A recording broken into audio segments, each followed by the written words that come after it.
For today's video guys, magluto tayo ng sweet and sour chicken. Ayan, una guys, timplahin muna natin, i-marinate natin yung chicken ng wine, salt.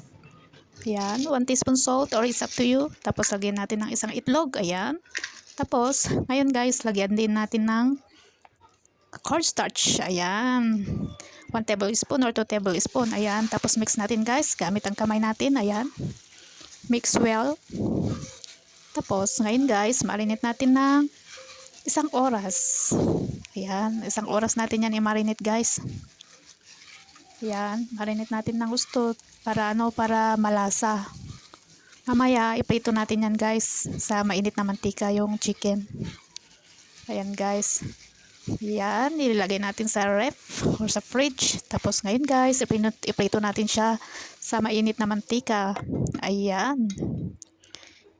Tig-isa natin ilagay hanggang mailagay lahat guys.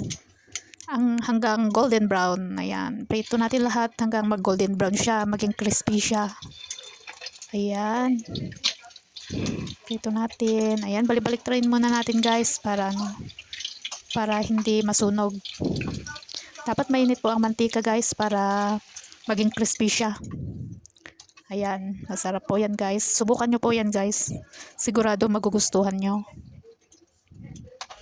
Ayan. Yung sweet and sour chicken. Pagkatapos guys, ngayon tanggalin natin yung chicken, ilagay natin sa bowl or sa strainer, tapos i-fry natin sa konting mantika ang ingredients, yung bell pepper, sibuyas, at saka green bell pepper, at saka red bell pepper, at saka yung isang tomato. And pagkatapos guys, tanggalin natin yung ingredients, tapos lagyan din natin ng ketchup. Pagkatapos ng ketchup or tomato sauce, and then chili sauce, tapos lagyan natin ng konting tubig na may halong cornstarch para malapot guys. Ayan. Tapos mix well. Mix natin siya guys. Ayan.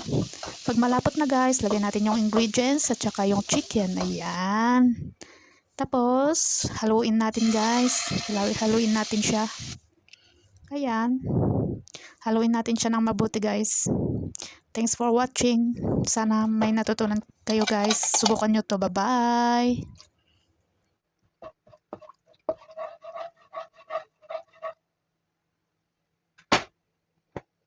Pwede din natin siya lagyan ng asukal para mas masarap pag may asukal guys.